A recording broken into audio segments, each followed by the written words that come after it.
Okay, let's start here. We have a high-key look in a small composition. It's going to be a nice shore kind of scene here. I'm going to, let's see if I can move my book here in front of the camera.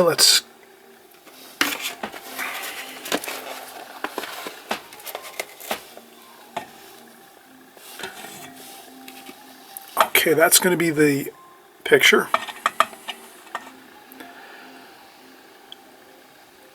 So that's a really good high-key look there. A lot of white paper, some interesting, nice variation of tonal values, darks and lights. Also a limited palette for the most part, just lots of grays, and then obviously some really good greens here. Nice mixture of greens with all kinds of modulation of color. And then just a touch of red and orange there for the complementary with the green. So this is like a real perfect composition to work on, practicing a high-key look to your paintings. As well as the design here is pretty nice. I've sectioned off a part of the painting here. But that's the look. If you can always take a picture of that on a mobile device. And then print it out on a printer or just work from a mobile device to work on this exercise. I know everybody out there is very savvy, so I know you figure that out. And I'm going to put this across on the table here in the studio, and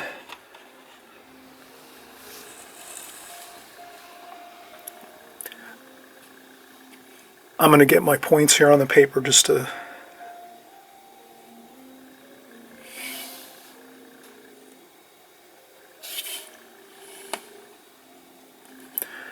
This is more or less a portrait style painting, so it's going to be upright versus horizontal. So usually our paintings, most times, a lot of artists work in the landscape or horizontal layout for their paintings.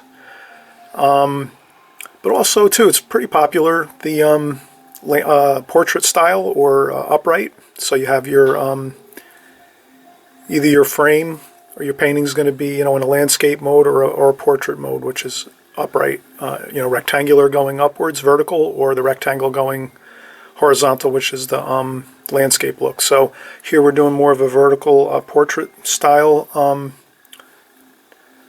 layout with our paper, and a frame, of course, would be the same if we're going to frame it and mat it and frame it. And I'm going to tape this. I think taping's a great idea when we're doing even small practice compositions.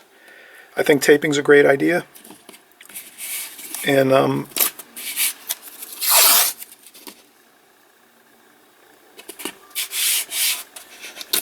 it seems to make everything look pleasant when we finish the painting, whether it's a composition we're just practicing in the studio or if it's a finished painting. Of course, it's good to probably tape things off.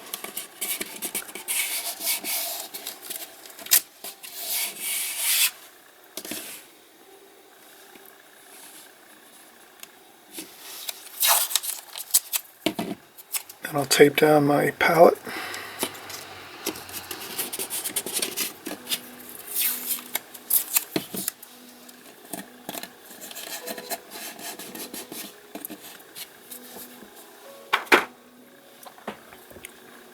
Okay, and then the first thing I'll do when I look at my photograph is I'll kind of find the main large shapes. So that's like a rectangle or a parallelogram over here for a roof, and that starts about a little bit more than halfway up from the bottom of the paper, about here. So I'll do a super light sketch.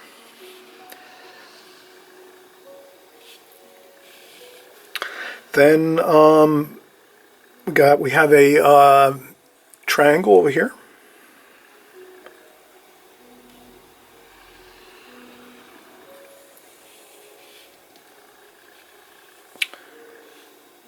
And then we're going to have another triangle over here. In essence, it's a roof coming from the right. So we kind of cropped the painting that we're working from.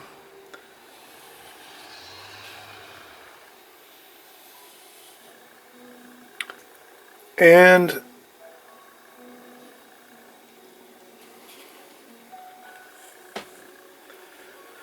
this is a fence. This is another rectangle here. And then here, the roof of this, the roof here is approximately a little bit larger than the bottom portion of this building. So we'll make this a little smaller than this. So we can always use anything for a measuring tool. We could use this here and say this is the roof height. If we go down here, we said that the bottom of the structure looks a little bit smaller than the roof, so we can go up a little bit and then make a mark here. And so that would be our bottom of our structure.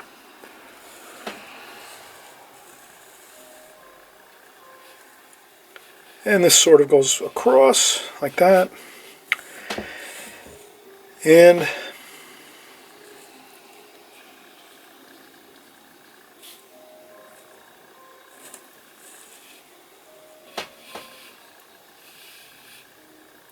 then we have a figure here, so we'll put in this figure.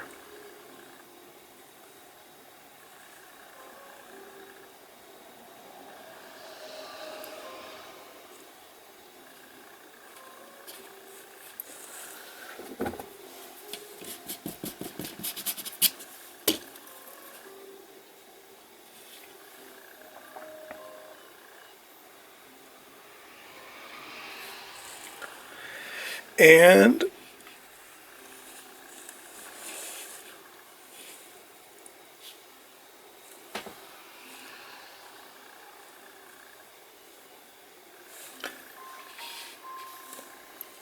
this might be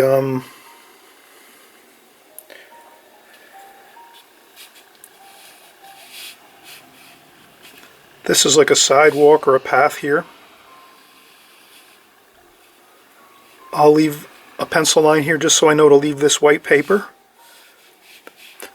It's good to definitely, if you can, if you see a very strong change in tonal value in your painting, it's good to definitely make sure you kind of note that on your sketch. Sometimes when you're sketching or contour drawing a painting, I know I mentioned this quite a bit, when you're contour drawing this before you're painting, some areas of your painting are going to have not that many tonal value changes, so you can kind of, when you're working in that area, you can kind of do your mixing of colors and tonal value changes with your brush and your paint, and you don't have to so much worry about the where everything is going to be as far as your paint strokes within that area, because you can work that out as you're painting from your photograph, or if you're out in plein air painting outdoors, or working from whatever source you're working from. But if you see a very strong contrast, and here in the photograph there's a white sidewalk that goes all the way across here, so I definitely wanted to make a note of that with my pencil sketch. So just kind of a note, we want to, that's a very important part of the painting, is this white sidewalk, because it's a very strong contrast between that and the grass in the front here, and then some of the other features behind that, the building and so forth, and the fence. There's a fence here. So I guess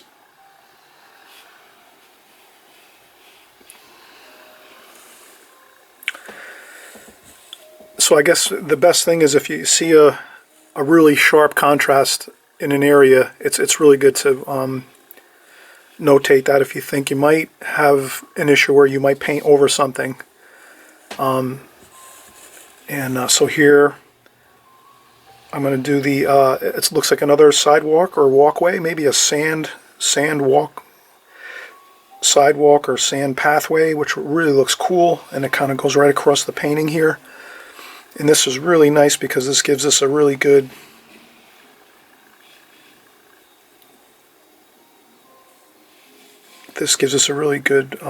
design element of leading us into the painting with this pathway in here. So we make the marks for the pathway. Might be sand, might be a concrete sidewalk or stone, whatever it is, but it's a nice feature. that was in the photograph, so we're going to make sure we get that in. And that's light, very light, almost white paper for most of it. We could actually leave that white paper if we want. We will probably. And then up here we have really beautiful features. Here we have the palm trees. So I'm just going to sort of notate that. And then here we have an interesting palm tree. Another palm tree here that goes like this, and then it swoops that way and goes like that. And then another one there. And maybe another one back here. Alright, so we have our palm trees over here, and then there's some palms over here. And we'll just do this with the brush. We're just going to get down some basic ideas so we kind of know where we're going to approximately go with our brush when we go in here to do some of our palms and things on these trees here, palm trees. This is a tropical scene, which really looks great all the time. And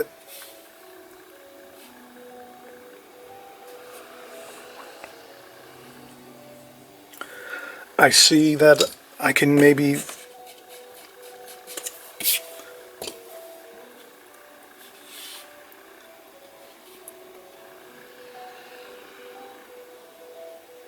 and this is more of a sketch kind of versus doing a contour drawing and flowing through the painting. This is more of a sketch kind of, we're just, working out some basic places on the paper to set everything up prior to the painting. It's not tremendously complicated as far as the drawing goes. Just the two structures, the trees, palm trees, and some other bushes and things and trees, other varieties of trees here. And that's basically the main features in the figure here. And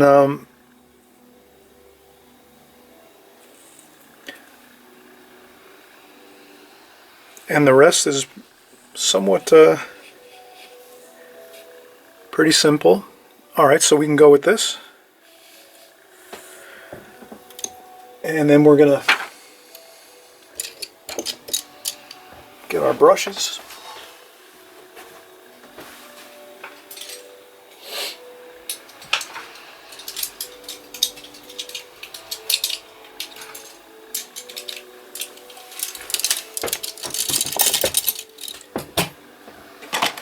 Okay, and as always,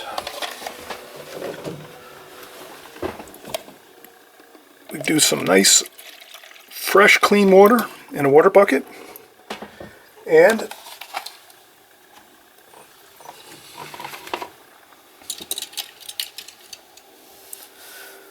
round sable brushes, watercolor brushes, round sable brushes, and we're pretty much, we're good in our palette here with our paints. If I have a video, My Palette by Petri, it'll go over all these colors in detail, and I'll actually mention them as we go here, but we're not going to use really tremendous amounts of color here. We're going to keep it like a limited palette here, just like the painting we're working from. And let's start out here, and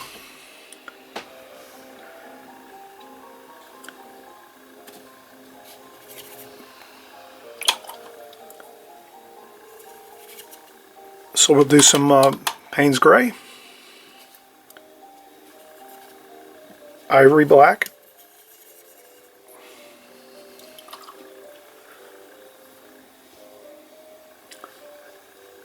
and then here we'll use all our greens, sap green, olive green, viridian green, more olive green, sap green, cerulean blue,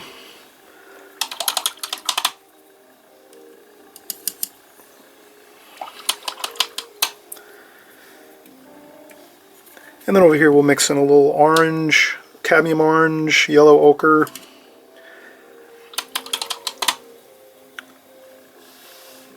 cadmium red, and I think that's going to be good. This might be all the colors we really need in this painting. A little bit of burnt sienna and burnt umber.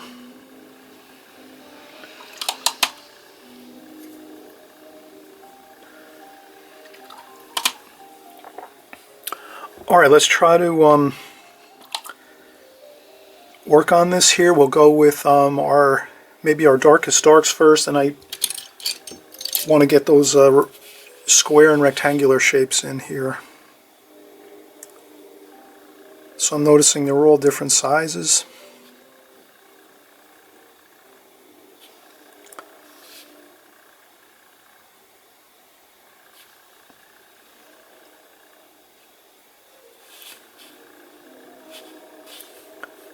And there's some columns here.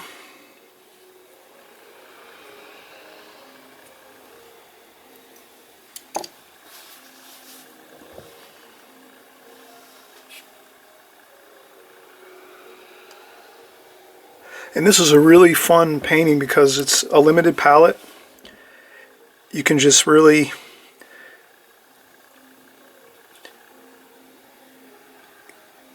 use the ivory black and the Payne's gray, and then you can mix in other small bits of color.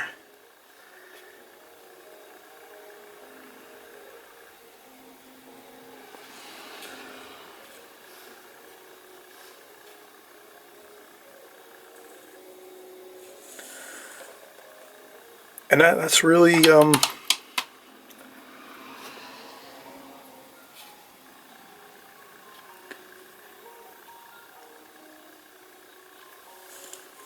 that's pretty good. Then we're going to lighten it up a little. Here's where we can have some fun. These are the shadows, I think, on the roof and some of the roof material and things, so it's kind of a fun way to just have a little bit of yellow ochre mixed in there. So here's where you're using mostly the Payne's gray and the ivory black, but then you can mix in some of this warmer color like the yellow ochre, and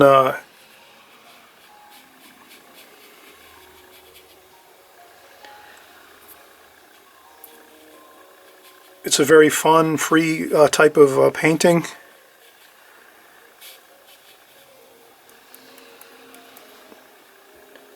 And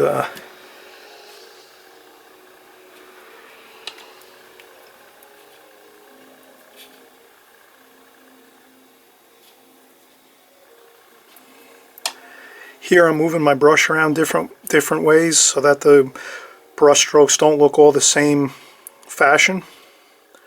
So if I just keep changing my brush around and moving it here and there around, and the same thing with the colors, maybe just a little bit of warmer colors in the darker grayish colors with the Payne's gray and ivory black.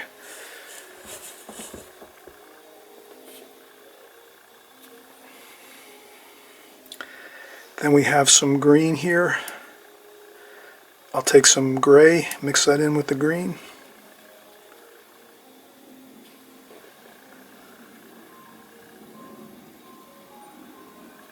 And since that's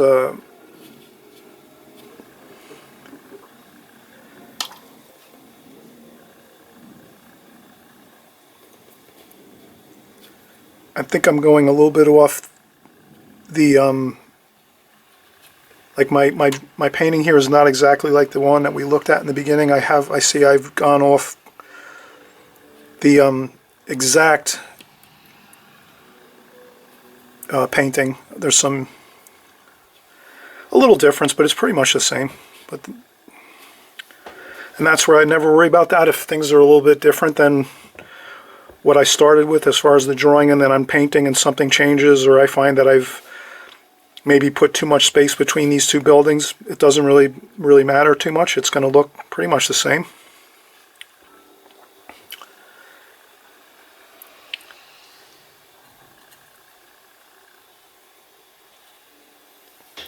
And then here I'm trying to make sure I get the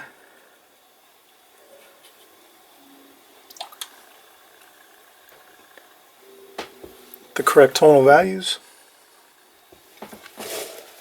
I have a tissue and I can, if I see an area I think I might have went over that post there, so I'll blot that up and see if I can go around that a little bit. I'll come back to that to try to go around that post a little bit there.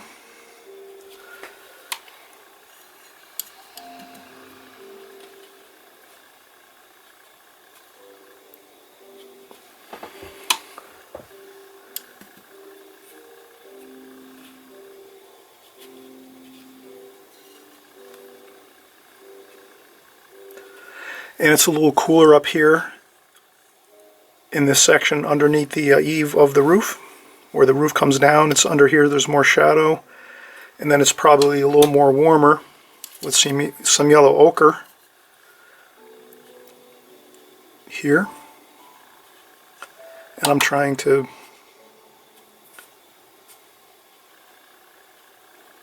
and we'll add in some details. So we'll do this first, glazing, and then we'll go over again with another glazing on top of this one for like some darker darks.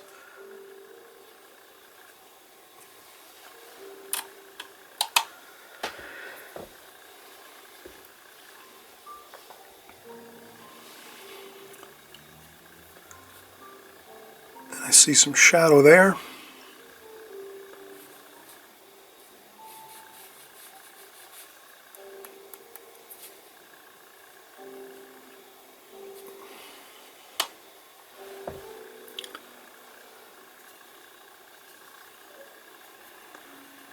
And I'm just having fun mixing these grayish colors over here.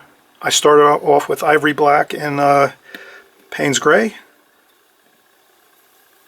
And I'll just continue with that same mix, and then I just maybe add in a little bit of warmer colors to it here and there. And we'll do the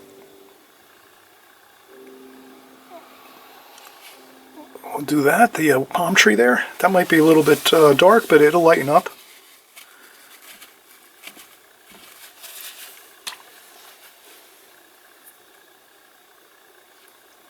And I'll try to add in a little bit of color.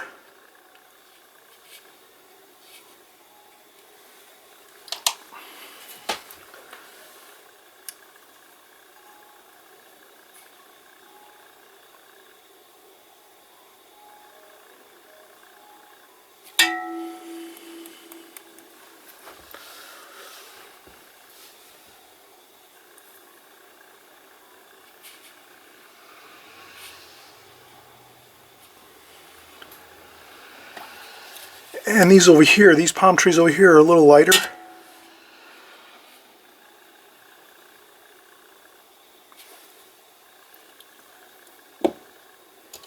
And they're thinner, so I'll go with a needlepoint brush.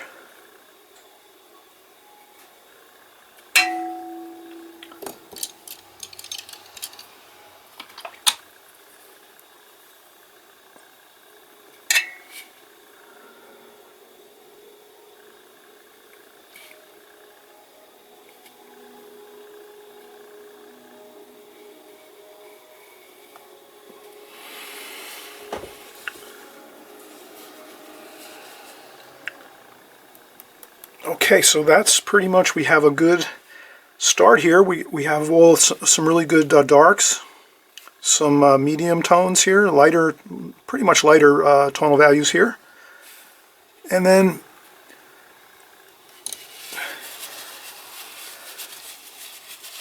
we can work on some of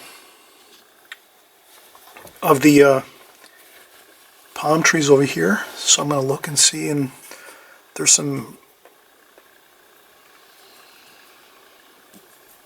really good darks here. So we'll use burnt umber and French ultramarine blue, and that can be for our darkest darks. And that's I noticed that it's not again, I'm using brush strokes that are going to look like, you know, trees and bushes and things.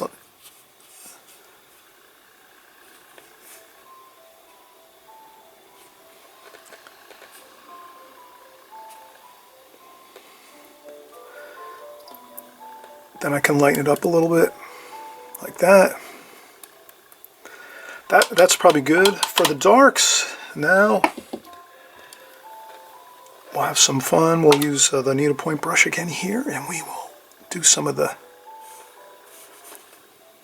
like fun palm tree looking stuff here with the nice cool little needles and stuff.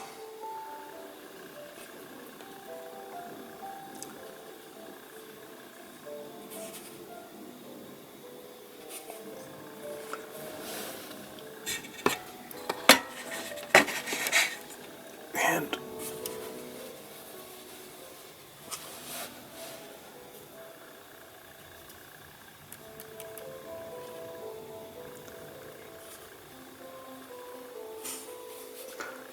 I'm going to go with the flow of the palm trees going this way here.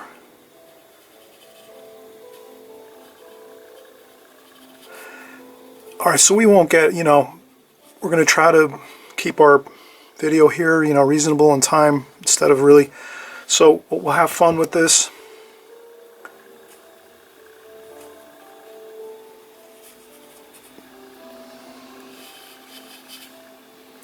I could spin around this way and do the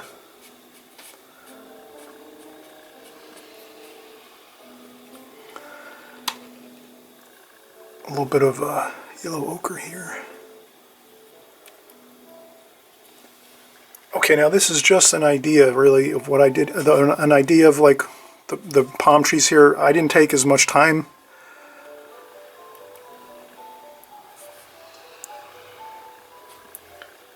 But I think the main thing is if I get some of the details correct, it's going to look, it'll read correctly and look good, like if I'm just, alright, that'll be good for now. Like, you can take more time if you want with that and get more really detailed on that and really look at the photograph or whatever. Like, you can look up palm trees online and look up different varieties of palm trees maybe, and you can really look at the details of the exact way they look. But here I'm just giving an indication of some palm trees over here. Same over here. This looks like some cerulean blue mixed in with some of the grayish colors, so we'll do this here.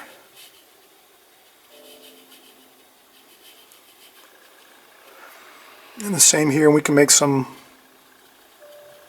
some marks here and there to indicate some more branches and things, and then here we have some darker darks maybe here.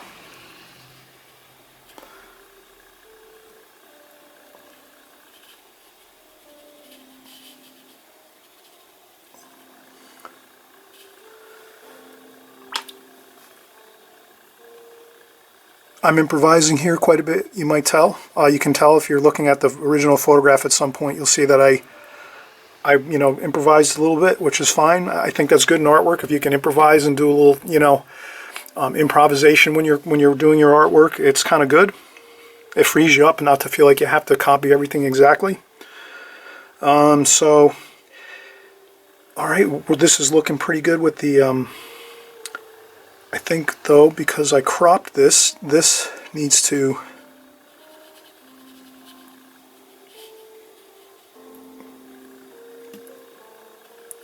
So this will be.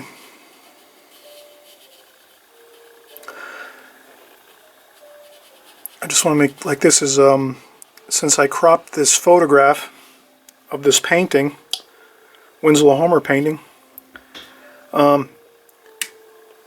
sometimes if you crop things out like I did, where you sometimes, maybe it's a good thing to add in some things to make it look more interesting, like just having this palm tree trunk coming up and there's nothing there because we cropped it out. The actual palms are up here. I just bring the palms of the tree down a little bit just so that it looks like it's makes sense with the painting, and that should be good.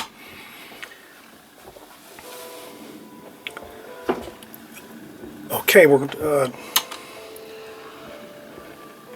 going to get a little.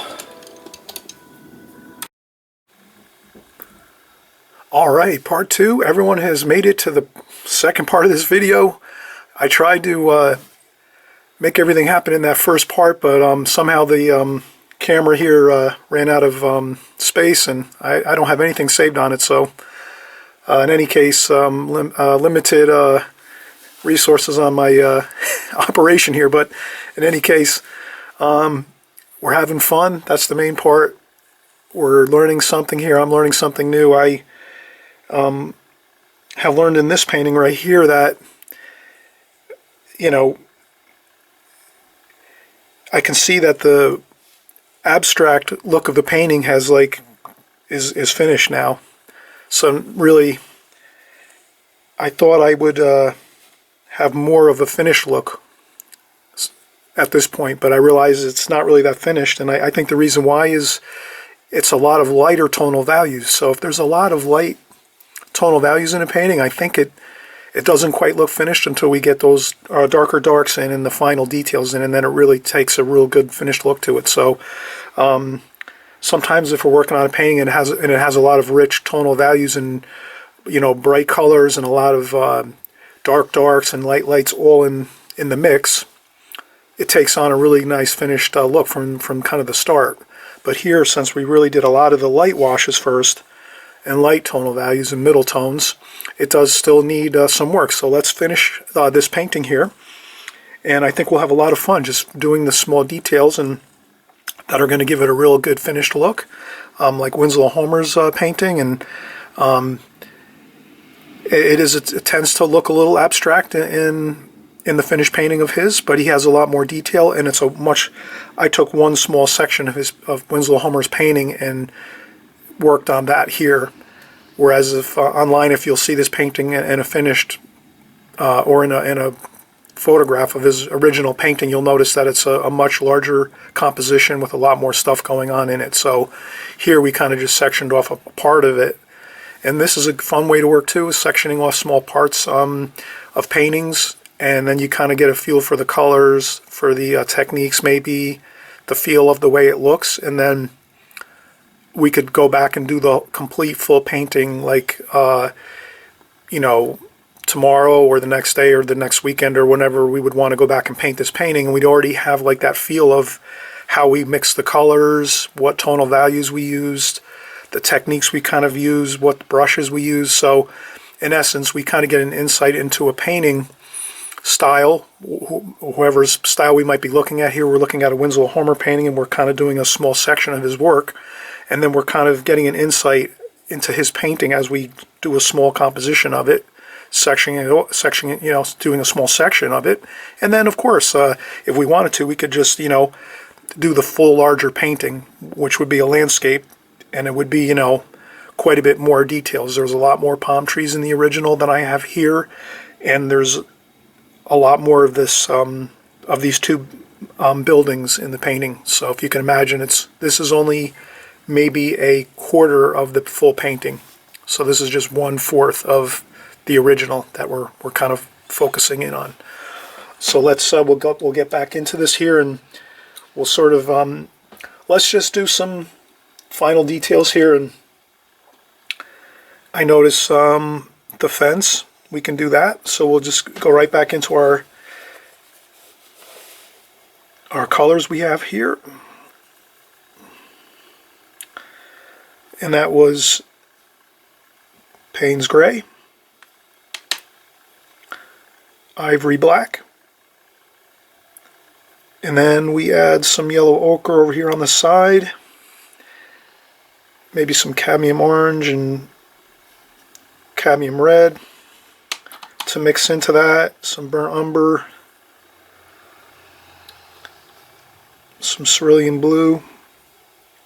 So we'll just get some colors out. We're using very light washes here, so that's why you don't see a lot of thick paint here. But this is going to tend to be more, we'll be using darker darks now, so you'll probably see me go into this straight paint now a little more. And all right, I see that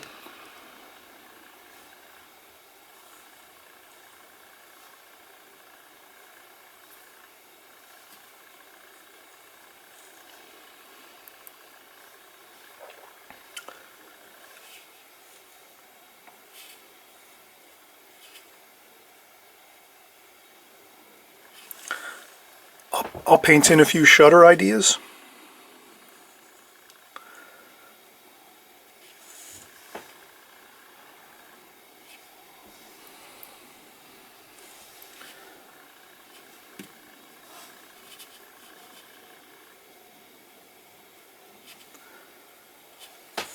And that's good. I'm not going to go overboard here. You can do as much detail as you want, but remembering that we'll keep the details very light in value, tonal values.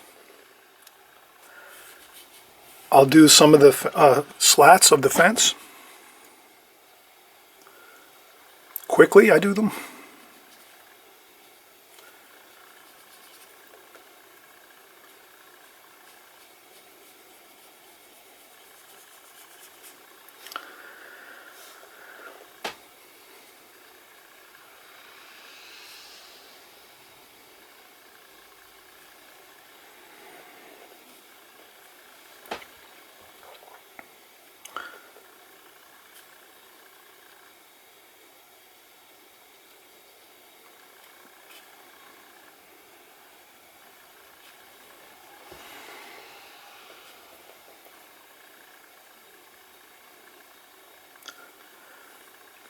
I'll mix up a little greens here.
Okay, we'll do the figure now. A little bit of cadmium red and burnt umber maybe for the figure.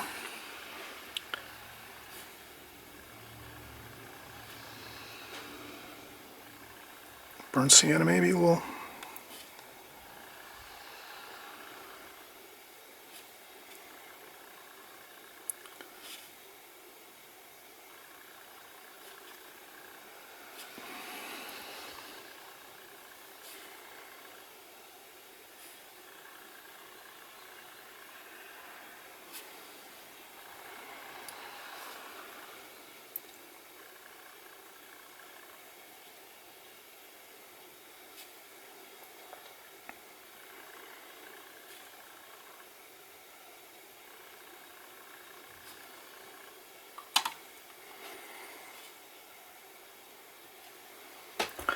Okay, I was going to have the figure holding something maybe to make it look more interesting.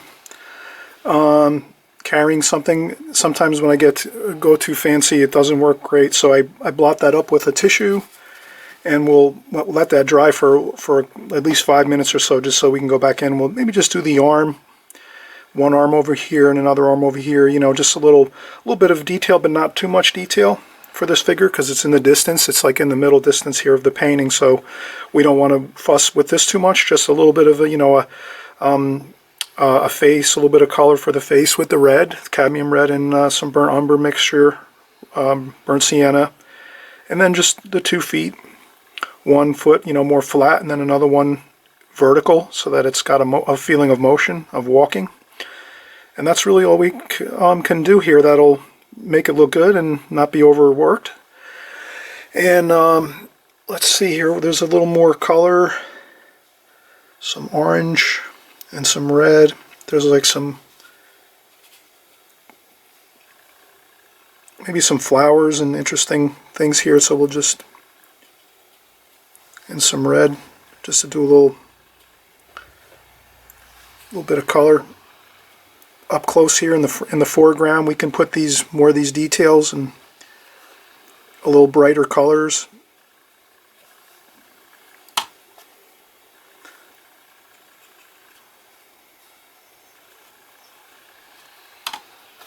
And we could add a little some stems or some stems and things. Just a few here and there, just to give it a little feeling of more detail in the foreground here. Well, that's good.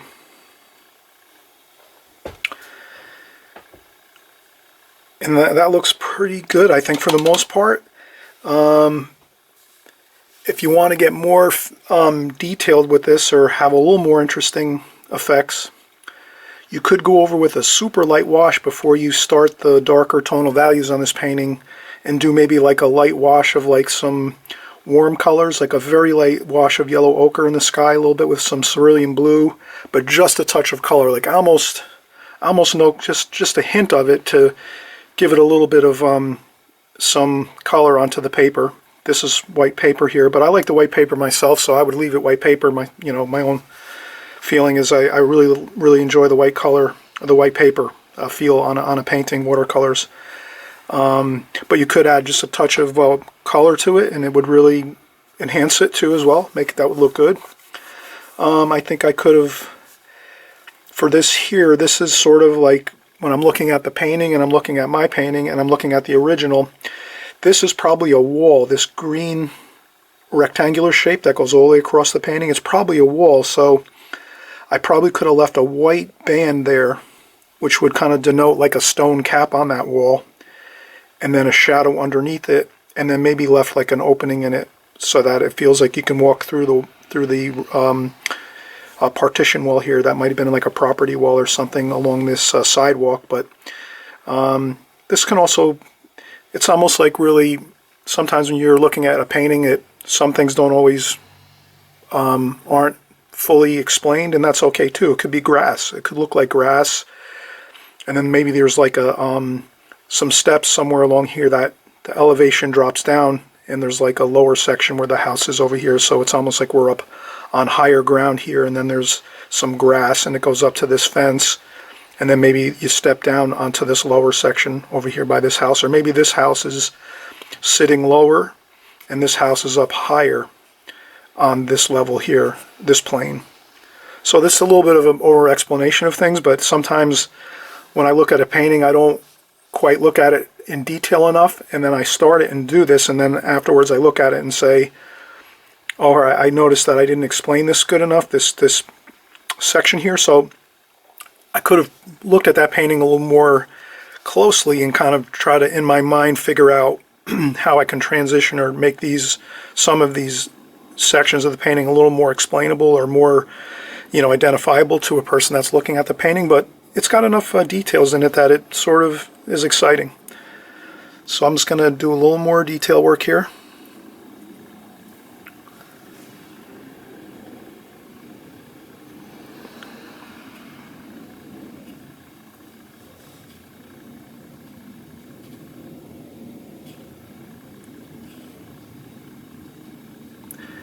And I'm going to go with some darker darks just to give a little variation over here on these windows.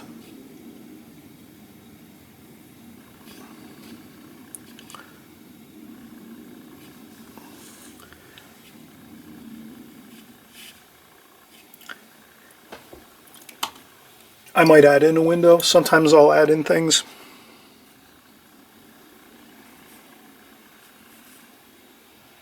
Or maybe this is like a doorway.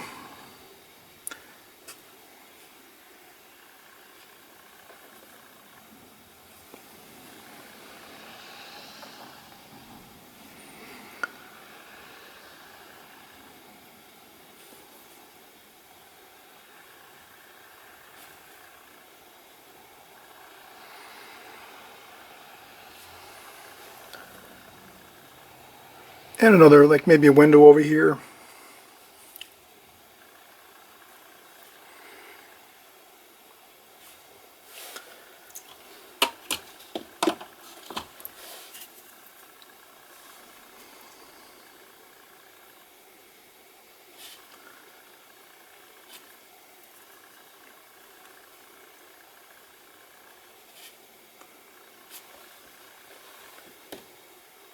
And then maybe these windows are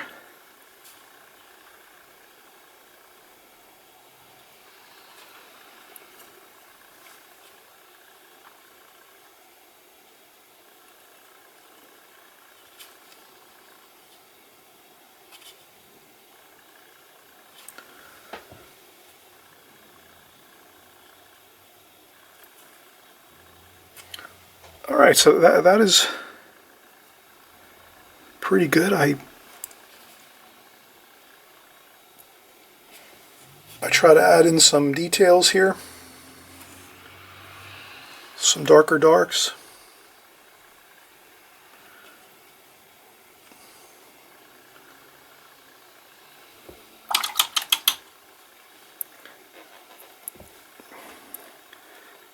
And I like the non-symmetrical look, so I'll do another window over here.